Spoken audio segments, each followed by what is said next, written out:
When most people think of Transylvania, their minds instantly conjure up images of Dracula, the iconic vampire from Bram Stoker's 1897 novel. It's a world of Gothic castles, shape-shifting bats, and bloodthirsty creatures of the night. For some, Transylvania might even seem as mythical as Tolkien's Middle-earth, only much darker and eerier. But Transylvania is not a fantasy realm. It is a very real place located in modern-day Romania, nestled in the heart of Eastern Europe. And the legend of Dracula, that also is rooted in history.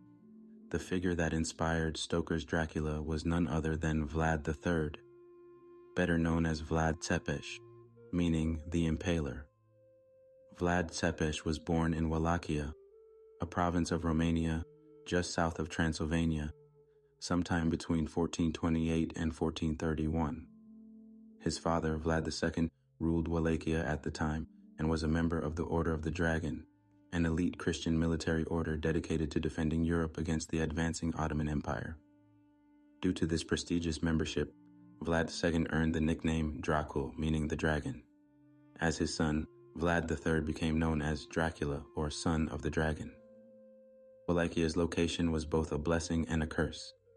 Positioned between Christian Europe and the Muslim Ottoman Empire, it was constantly under siege. For Vlad and his siblings, Mircea, his elder brother, and Radu, his younger one, this meant growing up in a land perpetually marred by war. Despite the turmoil, the boys received a princely education. They were taught mathematics, foreign languages, literature, and the art of combat by some of the most esteemed scholars of the time. Vlad in particular was known for his intelligence and sharp perception. However, this relatively peaceful upbringing came to a screeching halt in 1441. Their father left to join John Hunyadi, the ruler of Transylvania, in a crusade against the Ottomans, leaving Mircea to govern Wallachia in his absence. In a tragic turn of events, Vlad II was captured by the Turks a year later, and Wallachia fell into chaos. In an effort to regain his throne, Vlad II struck a deal with the Ottomans. He regained power, but at a steep cost. Vlad III and his younger brother Radu were taken hostage and sent to the Ottoman court as leverage to ensure their father's loyalty.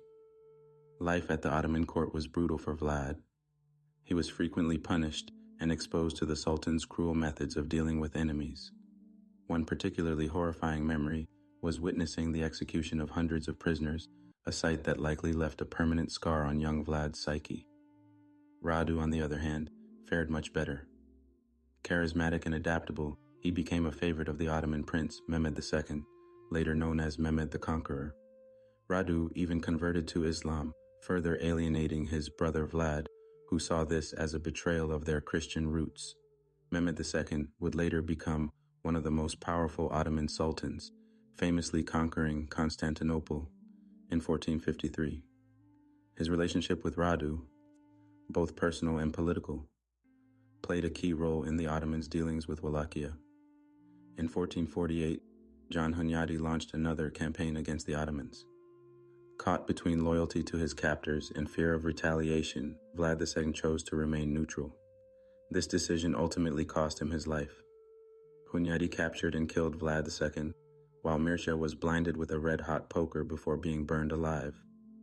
Vlad III, now 17 years old, swore revenge for his family's deaths. However, it would take 8 long years before he could act.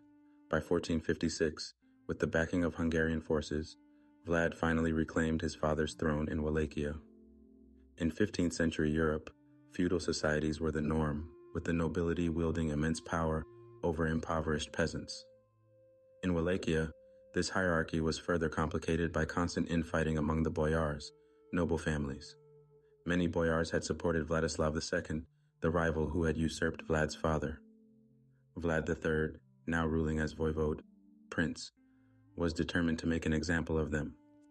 The boyars were notorious for their political scheming.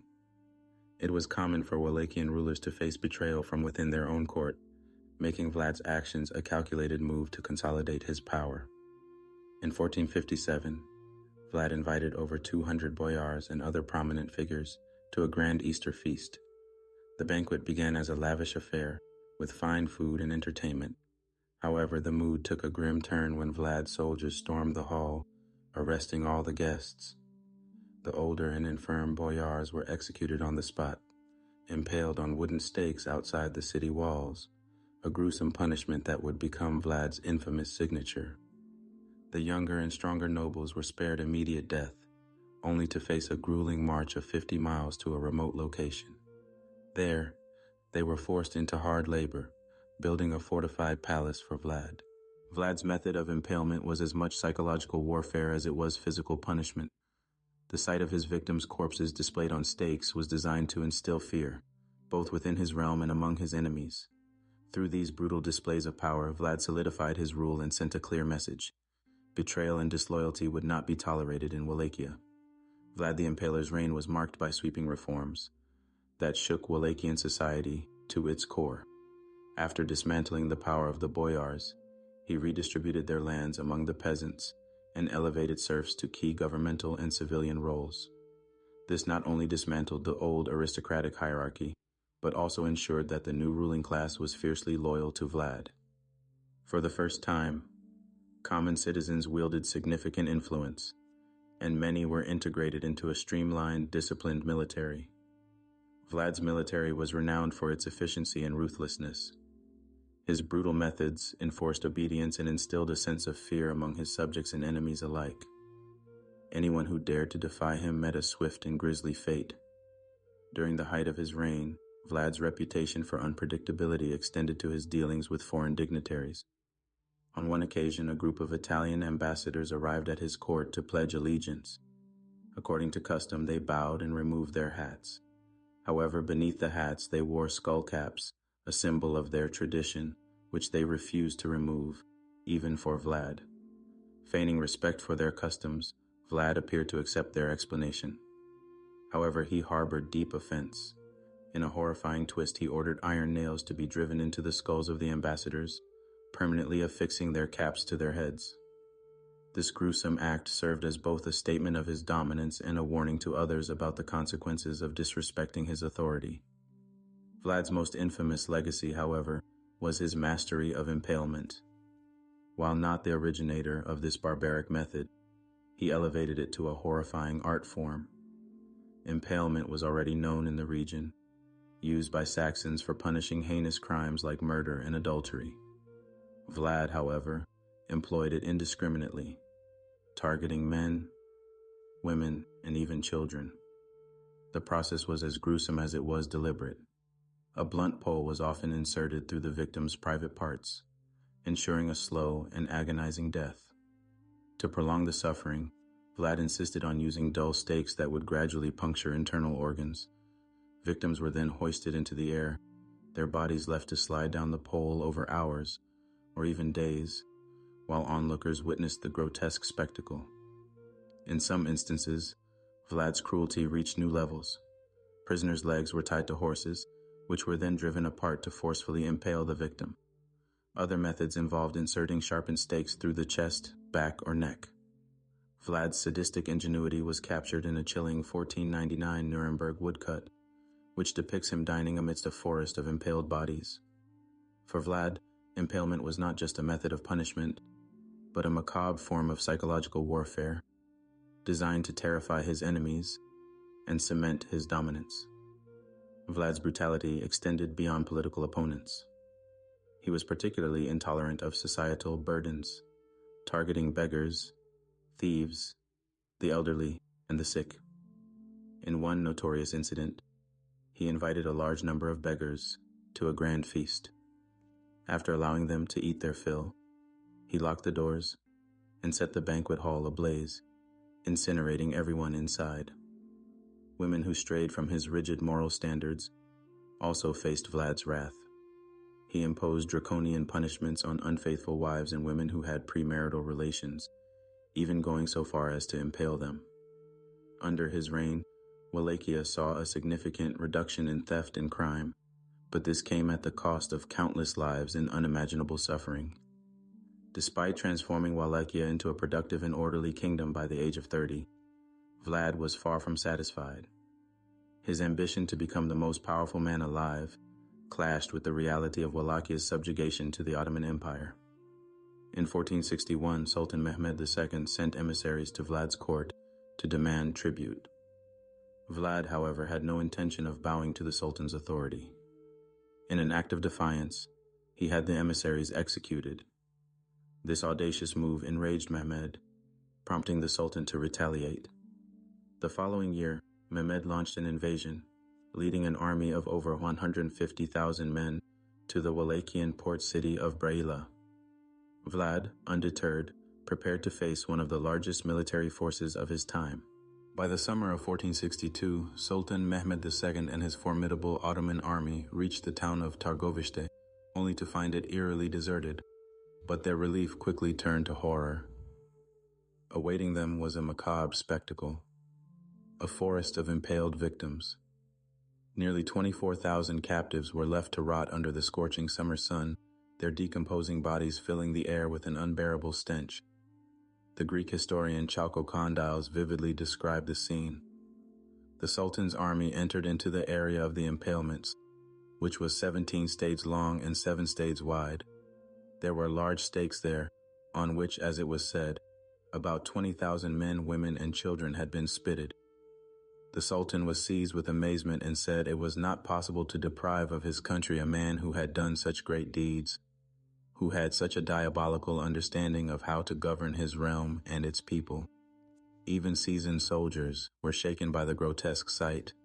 Among the countless bodies were infants impaled alongside their mothers, with birds nesting in their exposed entrails. This grim warning, though horrifying, was effective in instilling fear among the Ottoman ranks. Vlad was relentless in his resistance against the Ottoman forces. He employed every measure at his disposal to weaken them. Wells were poisoned, food supplies destroyed, and plague victims sent into enemy camps to spread disease. These tactics left the Ottoman invaders disoriented and demoralized. However, Vlad's greatest challenge came not just from foreign invaders, but also from within. His brother, Radu the Handsome, aligned himself with the Ottomans and waged a campaign to depose Vlad. Overwhelmed and outnumbered, Vlad was eventually forced to flee Romania. Seeking aid, Vlad turned to Hungary, but instead of receiving support, he was accused of treason and imprisoned on false charges. For 14 years, Vlad languished in captivity. During this time, he managed to maintain his dignity and forged alliances to strengthen his position. In 1475, Vlad was released and returned to lead another campaign against the Ottomans. Despite his determination, his final battle came around 1477, where he met his end, likely killed in combat. Vlad the Impaler's legacy remains a tapestry of contradictions. He is remembered as a tyrant of unmatched cruelty, responsible for unimaginable atrocities. Yet he was also a revolutionary leader who sought to dismantle the feudal system, empowering the poor by redistributing wealth and authority. His policies earned him unwavering loyalty from his subjects, many of whom viewed him as a national hero. In Romania, Vlad is celebrated for his fierce independence and determination to defend his homeland against powerful adversaries. This duality of hero and villain persists to this day. By the 19th century, Vlad's legend began to intertwine with the supernatural. The 1875 Romanian epic poem Țigăneada depicted Vlad battling demons and vampires, laying the groundwork for his association with the undead. This portrayal may have inspired Bram Stoker's iconic novel Dracula, written just over 2 decades later, solidifying Vlad's place in both history and Gothic fiction. Thank you for watching. If you enjoyed the story of Vlad the Impaler, don't forget to subscribe for more fascinating tales from history.